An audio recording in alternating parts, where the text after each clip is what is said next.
Halo,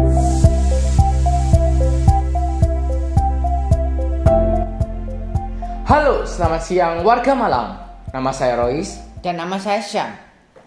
Di tengah-tengah menurunnya angka penderita COVID-19 di seluruh dunia, dan dengan harapan pandemi ini segera berlalu, WHO kembali menerima laporan tentang adanya kasus penyakit cacar monyet yang disebut monkeypox dari negara non-endemis. Saat ini cacar monyet dilaporkan telah meluas ke 12 negara non-endemis yang berada di 3 regional WHO, yaitu regional Eropa, Amerika, dan Western Pacific. Hal ini tentu saja membuat para pemangku kebijakan di bidang kesehatan di seluruh dunia menjadi waspada. Begitu pula, masyarakat umum mulai banyak yang bertanya-tanya tentang penyakit ini. Lalu apa sebenarnya penyakit cacar monyet atau yang secara internasional disebut sebagai monkeypox ini? Kami persilakan Edward di tempat untuk mewawancarai seorang dokter. Terima kasih Saudara Rois dan Sean. Saya Edward. Saya akan melakukan reportase di praktek Dokter Novita yang ada di Kota Batu. Selamat siang, Dok. Selamat siang. Saya akan mewawancarai dokter tentang penyakit monkeypox. Yang pertama, Dok, apa sih monkeypox itu, atau yang lebih terkenal di Indonesia itu dengan sebutan cacar monyet, Dok? Cacar monyet ya. Oke. Jadi monkeypox itu adalah penyakit karena infeksi yang disebabkan oleh virus monkeypox.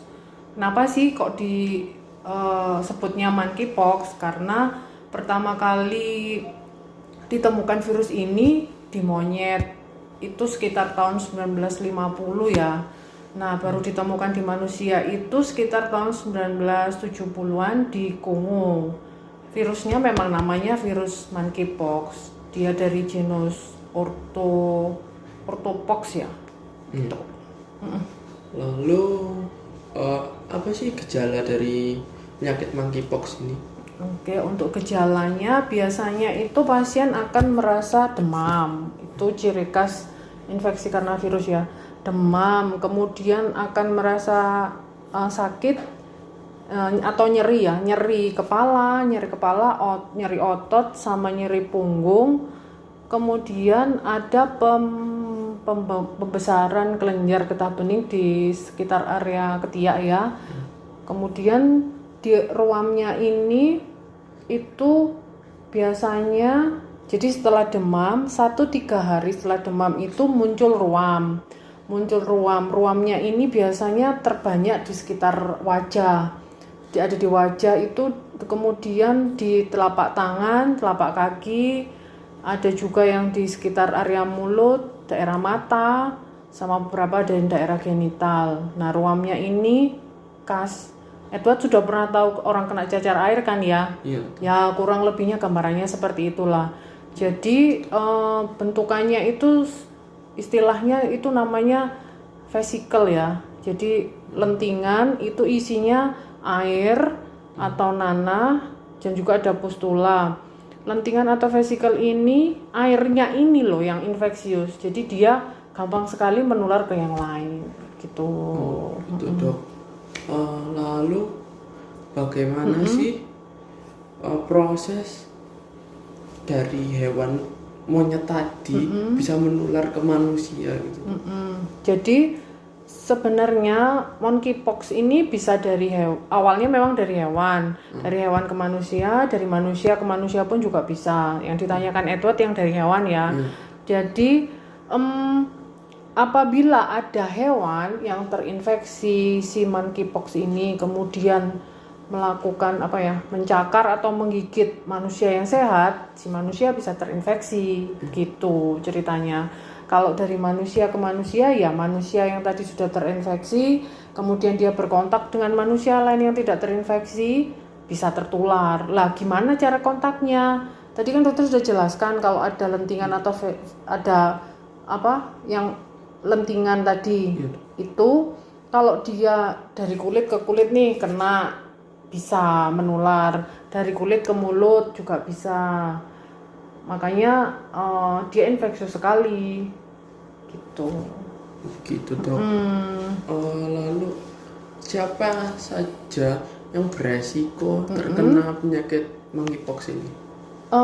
Kalau probabilitasnya menurut artikel yang dokter pernah baca sih laki-laki, cuman sebenarnya semua juga berisiko kena, bisa laki-laki, perempuan, anak-anak, lansia juga bisa kena, karena ini virus ya, virus ini kan bisa kena kemana, cuman kemungkinan bisa terkena kan misalnya mereka yang kontak erat dengan yang terinfeksi, entah itu manusia atau hewan yang terinfeksi.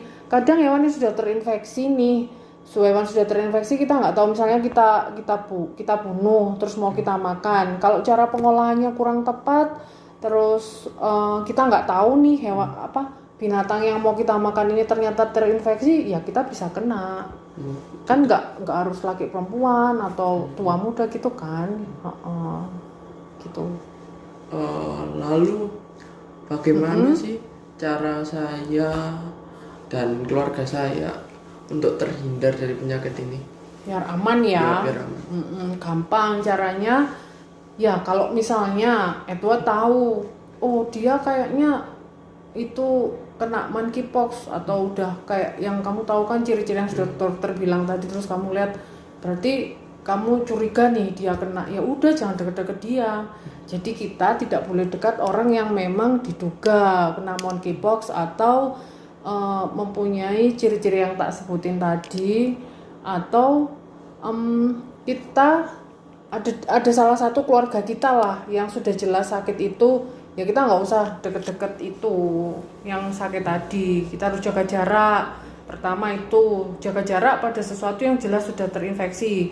Kemudian kedua, kita harus selalu menjaga kebersihan tangan kita, karena tadi penularannya kan lewat kulit sama kulit tadi, atau mungkin barang-barang yang sudah dipegang sama pasien yang terkena monkeypox atau hewan tadi, karena cairan yang dari lentingannya tadi nempel-nempel di alat makan kita, di meja, itu kan juga infeksius. Jadi kita harus menghindari itu. Makanya kan kalau habis pegang-pegang apa-apa kita kan disuruh cuci tangan. Dari luar kita harus cuci tangan biar untuk mencegah supaya tidak tertular virus itu. Dan lainnya juga ya, virus, bakteri, gak hanya monkeypox, kita kan tetap harus selalu menjaga kebersihan. Jadi cuci tangannya harus pakai sabun, gak hanya cuman air doang. Cuci tangan pakai air sabun, di bawah air mengalir.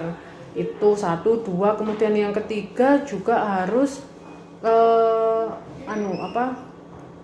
meningkatkan daya tahan tubuh kita. Jadi makan makanan yang bergizi, makan sayur sama buah sesuai anjuran gitu ya. Gitu. Terus apalagi yang mau ditanyakan, Edward?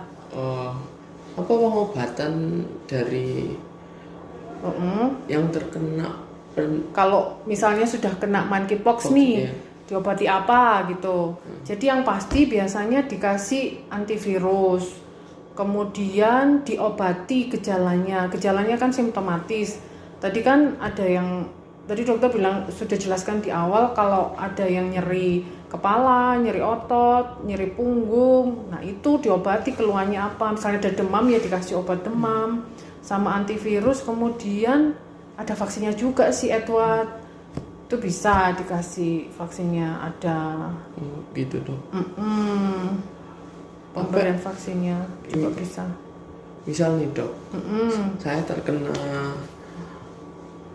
penyakit monkeypox nih, apa yang harus saya lakukan untuk sembuh dari penyakit ini? Kalau misalnya Edward kena, terus hal apa yang pertama harus dilakukan gitu kan, biar nggak tambah parah gitu ya? Iya dok. Oke, jadi pertama kali kalau sudah tahu atau diduga kena monkeypox, pasien seharusnya itu melaporkan ke fasilitas kesehatan terdekat. Tujuannya apa? Supaya nanti kalau sudah laporan, mereka kan akan memberikan saran harusnya bagaimana. Nanti kan dipantau nih keluhannya apa, terus harus bagaimana, apa yang harus dilakukan, terus ada pemeriksaan laboratoriumnya juga.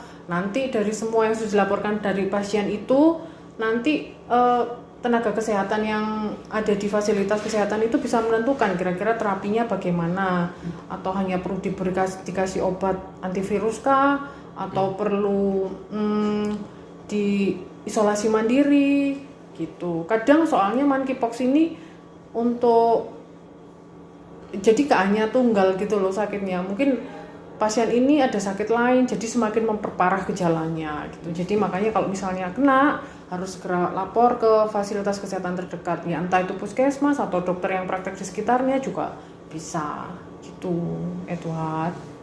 Lalu ada banyak lagi nih dok. Apa? Apakah sudah ada vaksin untuk penyakit ini? Sudah ada vaksinnya. Vaksinnya ini menurut CDC. Jadi CDC itu salah satu lembaga yang ada di Amerika sana, itu vaksinnya namanya Jynneos. Jadi vaksinnya ini mirip seperti yang diberikan untuk vaksin cacar air sih. Vaksinnya itu, cuman di Indonesia belum terlalu booming seperti vaksin COVID yang lagi marak saat ini. Tapi ada vaksinnya. Oh, itu tuh. Apakah ada resiko dari penyakit monkeypox ini untuk terkena ibu yang sedang hamil? Ibu hamil ya bisa. Kan tadi dokter udah jelaskan. Kalau virus monkeypox ini bisa kena ke siapa aja, nggak memandang si A, si B, si. Nah, termasuk juga ibu hamil. Ibu hamil juga bisa kena. Dan dia juga bisa menularkan virusnya ini ke janinnya. Makanya ya itu tadi, semua harus menjaga kebersihan supaya tidak terkena monkeypox dan virus-virus lainnya gitu. Jadi dok, apakah ibu hamil ini bisa menyusui jika terkena monkeypox ini? Oh, kalau tadi misalnya kena bisa gini, tadi kan kalau kena harus lapor nih ke fasilitas kesehatan. Nah, setelah itu nanti sama timnya yang di fasilitas kesehatan, biasanya fasilitas kesehatan ini maksudnya biasanya entah rumah sakit atau puskesmas ya, itu nanti dicek, dilihat kondisi ibu hamilnya. Kalau misalnya memungkinkan ya bisa saja memberikan ASI-nya kepada si anak atau si bayi. Nah, kriterianya itu bagaimana memungkinkannya? Misalnya kalau mau pakai ASI harus pakai masker. Tadi kan ruamnya banyak di wajah toh. Jadi kan, atau misalnya menutup lukanya.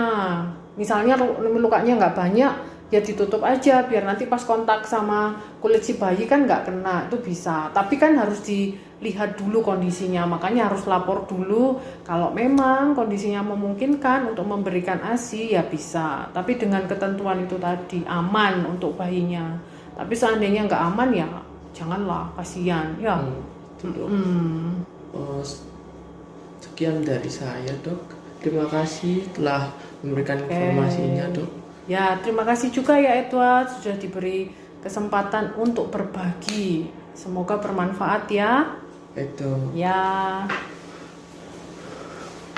Sekian dari saya, dari Batu. Saya akan kembalikan kepada Sean dan Royce yang ada di studio. Baik, terima kasih Edward telah mengabarkan langsung dari tempat. Demikian berita kami mengenai monkeypox. Sekian, terima kasih.